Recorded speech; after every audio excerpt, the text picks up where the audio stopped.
बेदखली की कार्रवाई के विरोध में पथरिया तहसील कार्यालय में विरोध प्रदर्शन। प्रशासन से लगाई न्याय की गुहार। दमोह जिले के पथरिया में वार्ड क्रमांक 15 के सैकड़ों वार्डवासी महिलाओं और बच्चों सहित पथरिया तहसील कार्यालय बेदखली की कार्रवाई के विरोध में एक ज्ञापन देने पहुंचे। तहसीलदार बिंद्रेश पांडे को एक ज्ञापन देकर जमकर प्रदर्शन किया। यहां निवासरत दर्जनों परिवारों ने प्रशासन से न्याय की गुहार लगाई। वार्डवासियों ने भाजपा सरकार पर सवालिया निशान लगाते हुए कहा, एक तरफ सरकार कह रही है जो जहां है वहीं काबिज रहेगा, उसे हटाया नहीं जाएगा, तो वहीं दूसरी ओर हमसे हमारा आशियाना छीना जा रहा है। उन्हें वन विभाग की बताई जा रही भूमि से बेदखल न किया जाए। स्थानीय निवासियों का कहना है कि वे पिछले 30 से 40 वर्षों से इस भूमि पर अपने मकान बनाकर रह रहे हैं, उनसे उनका आशियाना न छीना जाए। ग्रामीणों ने बताया कि वे सभी और उनके पास न तो कोई वैकल्पिक जमीन है और न ही किसी अन्य स्थान पर आश्रय की व्यवस्था।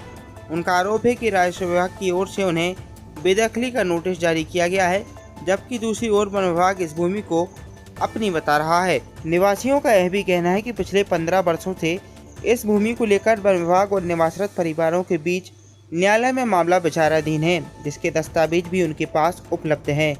रहवासियों ने पथरिया तहसीलदार से अनुरोध किया है कि जब तक कोर्ट में मामला लंबित है तब तक उन्हें बेदखल न किया जाए और मानवीय आधार पर उनकी स्थिति को समझते हुए उचित निर्णय लिया जाए। स्थानीय प्रशासन से इस विषय पर शीघ्र संज्ञान लेकर समाधान की मांग की गई है। वहीं तहसीलदार बिंद्रेश पांडे ने बताया कि शासन ने इस भूमि को अस्पताल के लिए प्रस्तावित किया है। उन्होंने ग्रामीणों को आश्वासन दिया है कि तत्काल कोई बेदखली नहीं होगी। उपस्थित लोगों से उन्होंने 24 जून को लिखित में अपनी समस्याएं और जवाब प्रस्तुत करने की बात कही है, जिसे वरिष्ठ अधिकारियों तक भेजा जाएगा। तहसीलदार के आश्वासन के उपरांत वार्डवासी वापस लौट गए।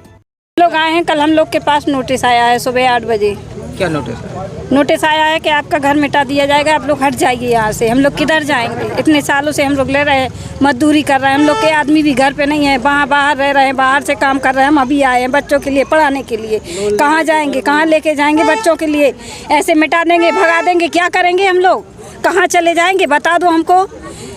एक छोटे छोटे से बच्चे हैं, शादीशुदा के लिए बच्चे भी बैठे हुए हैं। कहाँ लेके जाएंगे सियाने बच्चों को? कहाँ पटकेंगे? तो बता दो हमारे लिए कि हम लोग वहाँ जाएं। इतने सालों से रह रहे हैं, जब भी रहे तो भी बोला कि नहीं भैया हम लोग को ले रहने दो, हम लोग कहीं नहीं जाएंगे। ना हम लोग के पास जगह जमीन कुछ भी नहीं है, ना हमारे माँ बाप के पास थी तो हम लोग के पास भी नहीं है। हम लोग किधर चले जाएं? तो एक बार बताओगे कि आके आप गिरा दोगे और हम लोग ऐसे बैठे रहेंगे? मरे हम लोग के जहर दे दो आके, तो हम लोग खा लेंगे और आप लोग अपना काम कर लेना। अब तो सरकार हो, अब तो कुछ भी कर सकते हो, कोई भी आके कुछ भी कर जाएगा। क्या करेंगे हम लोग बताओ हमको। क्या नाम है आपका? रूबी नाम है, मैं यहीं की रहने वाली हूँ। कितने परिवार रहते हैं वहाँ? इधर कम से कम नहीं है तो 300 आदमी रह रहा है। 300-400 आदमी रह रहे हैं। तबीयत ठीक नहीं रहती, कहाँ जाएंगे हम लोग? जे मर रहे 2-3 दिन से, क्या हालत खराब हो रही है, कहाँ जाएंगे? अगर कुछ भी हो गया हम लोग के लिए फिर क्या करेंगे? हम लोग बच्चों को भगा दूं, कहाँ डाल दूं बच्चों को? इसके पूर्व में भी कोई नोटिस वगैरह आया था, मिला था? नहीं, कुछ नहीं आया। हम उन्होंने जब घर बनाया उन्होंने जब मना किया, हम लोग ने देख दिया। हम लोग को बस खाली रहना है, ना आपकी जगह चाहिए ना आपको कुछ चाहिए, खाली रहने के लिए हमको थोड़ी सी जगह चाहिए तो हम लोग बना के रह रहे हैं। ना आपसे ये बोल रहा है कि आप मेरे को पट्टे दे रहा है, क्या कुछ भी दे रहा है, क्या कुछ भी ले आके दे रहा है? क्या कर रहा है? क्या कुछ दिया है आज तक हम लोग के लिए? तो आज हम लोग बोलेंगे क्या करेंगे बताओ? पानी भी नहीं रहा है तो हम लोग ने किसी से नहीं बोला कि हमारे पास पानी नहीं है।